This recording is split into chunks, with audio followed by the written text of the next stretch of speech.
One gray afternoon in Centralville when I was probably 1, 2, or 3 years old, I saw in my child self, dream-seeing voids, a cluttered dark French-Canadian shoe repair shop, all lost in gray bleak wings enfolded on the shelf and clatter of the thing. Later on the porch of Rose Paquette's tenement, big fat woman friend of my mother's, with children, I realized the broken-down Rainy Dream shoe shop was just downstairs, a thing I knew about the block. It was the day I learned to say door in English. Door, door, port, port. This shoe repair shop is lost in the rain of my first memories and connected to the great bathrobe vision. I'm sitting in my mother's arms in a brown aura of gloom sent up by her bathrobe. It has cords hanging, like the cords in movies, bell rope for Catherine Empress, but brown, hanging around the bathrobe belt, the bathrobe of the family. I saw it for 15 or 20 years, that people were sick in.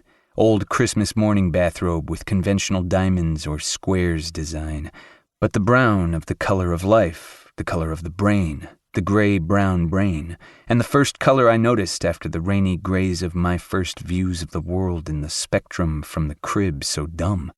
I'm in my mother's arms, but somehow the chair is not on the floor.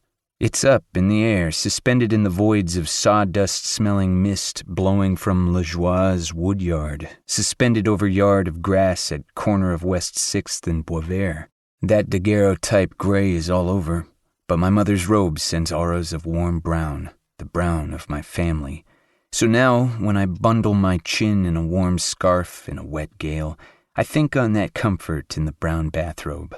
Or as when a kitchen door is opened to winter, allowing fresh ices of air to interfere with the warm, billowy curtain of fragrant heat of cooking stove. Say a vanilla pudding. I am the pudding. Winter is the gray mist.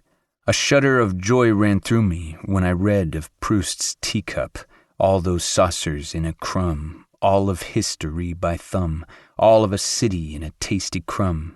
I got all my boyhood in vanilla winter waves around the kitchen stove. It's exactly like cold milk on hot bread pudding. The meeting of hot and cold is a hollow hole between memories of childhood. The brown that I saw in the bathrobe dream and the gray in the shoe shop day are connected with the browns and grays of Pawtucketville. The black of Dr. Sachs came later.